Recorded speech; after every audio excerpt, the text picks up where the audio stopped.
धाराशिव शहराच्या विकास कामांसाठी प्राप्त झालेल्या 140 कोटी रुपयांना स्थगिती माननीय पालकमंत्री महोदयांच्या पत्रानुसार मिळाली असं वृत्त काल मिळालं।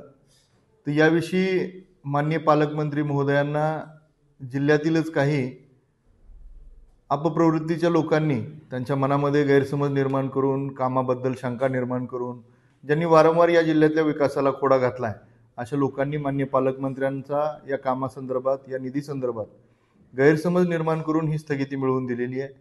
विशेषतः महाराष्ट्राचे लोकप्रिय मुख्यमंत्री माननीय देवेंद्रजी फडणवीस साहेब यांनी आमदार श्री राणा जगजितसिंह पाटील साहेब यांच्या विशेष आग्रहास्तव खास बाब म्हणून धाराशिव शहराला 140 कोटी रुपयांचा निधी दिला होता।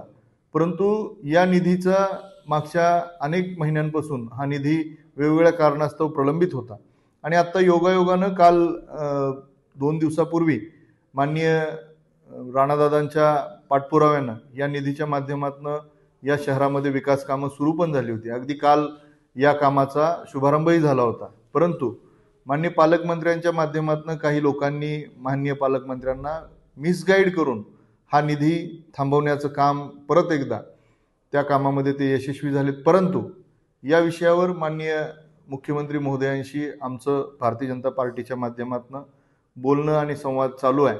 निश्चित या स्वरूपामध्ये हा निधी लवकरात लवकर आपण प्राप्त करून घेऊ, या कामाचा कार्यारंभ परत आपल्याला मिळेल आणि हे कामं धाराशिवकरांच्या शहरांच्या विकासासाठी आणि धाराशिवकरांची गैरसोय संपवण्यासाठी या निधीचा वापर होईल।